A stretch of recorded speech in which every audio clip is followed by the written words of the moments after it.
नवरात्राचा शेवटचा उपास आहे, तर मी तुम्हाला आज उपासाची धपाटे करून दावणार आहे। ही भगरीचं पीठ आहे, ही भगरीचं पीठ आहे। ही उकडलेली बटाटे येते, ही भिजवून घेतलाय शाबू, ही हिरव्या मिरचीचा ठेसा करून घेतलाय, ही शेंगदाण्याचं कूट, ही चवीनुसार मीठ। तर आता आपण चालू करू।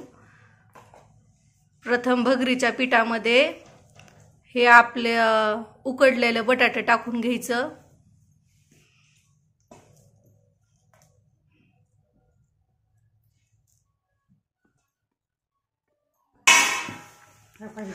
भिजू घातलेला शाबू मिक्स करून घ्यायचा,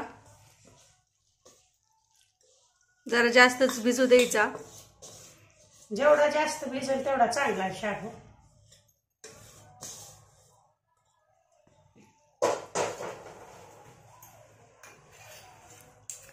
हे हिरव्या मिरचीचं वाटण आहे किंवा ठेसा तुम्ही म्हणू शकता।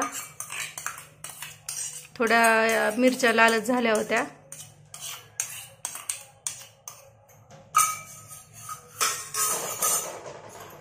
भरपूर कूट हे घालून घ्यायचं, चांगलं लागतं। जेवढी वस्तू तुम्ही जास्त घालता तेवढं चव लागते।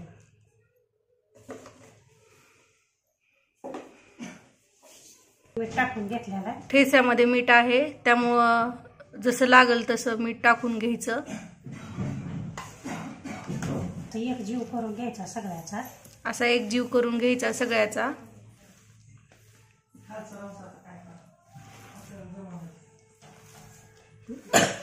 पाणी जास्त घालायचं नाही, हे कसं भगरीचं पीठ परतत आहे।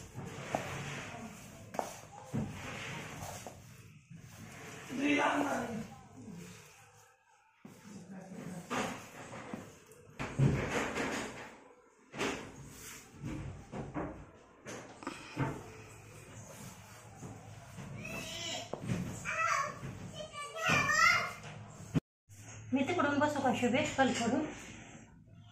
पलकडून बसू का मी?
छान असं खरपूस भाजून घ्यायचं जेणेकरून पोट दुखणार नाही. बघा किती खरपूस भाजायले. आमच्याकडे काय नॉनस्टिक तवा नाही, त्यामुळे जो आपला चपातीचा तवा आहे त्यावरतीच आई बनवत आहे.